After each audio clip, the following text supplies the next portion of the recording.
Hey there, and welcome to today's Explainer. Today, we are unpacking an absolutely foundational concept in the business world, and that is the sole trader. We're going to explore the pros, the cons, and the very real weight of having total control over an enterprise. Let's dive right in. So, want to be your own boss? It's kind of the ultimate dream, isn't it? For so many aspiring entrepreneurs and freelancers out there, this sparks a vision of total independence. The whole idea of answering to absolutely no one but yourself, setting your own rules, and building something entirely from the ground up, it's deeply compelling.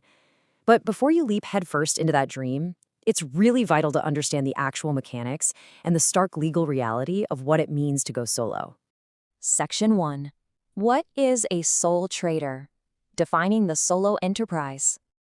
To really get into it, we're going to break down these exact official lecture notes on business organizations. I really want you to see the raw information here so you have a rock-solid understanding of the mechanics at play. Okay, so by definition, a sole trader is a business owned and controlled by just one person who takes all the risks and, of course, all the profits.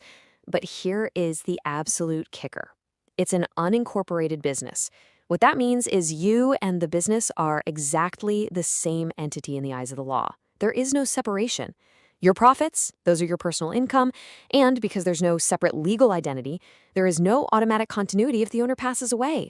Section 2. Perks of going solo. Freedom and profit. Let's talk about the good stuff. First off, it is incredibly simple to set up with very low legal costs. Second, you have absolute complete control. You make literally all the decisions without having to consult anyone else. Third, you get total flexibility over your holidays, your hours, and your prices. And fourth, complete secrecy. Since there are no public financial statements required, your competitors cannot peek into your finances. It's all completely private. And all of that brilliantly illustrates perhaps the biggest perk of the whole shebang, a massive incentive to work hard. Because you, as the sole trader, get to keep all the profits after paying your taxes, your personal motivation is just unmatched.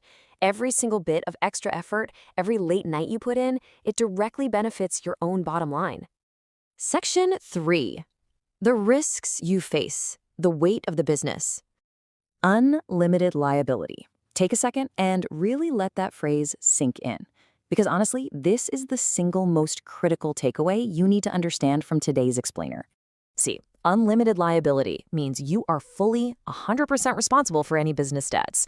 If the business fails, your personal savings, your car, or even your house are on the line. It's a huge risk. Beyond that, banks are usually pretty hesitant to lend to sole traders, which makes expansion tough. You're also carrying the entire operational burden completely alone, which usually means very long hours.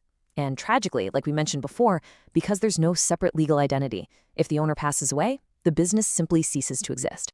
Section 4. Is it right for you? The final verdict. It really comes down to weighing two major extremes: unmatched total independence against severe financial risk. So as you sit down to map out your own business journey, you have to ask yourself one tough question. Is total freedom worth betting your personal property on? Thanks so much for joining me for this explainer.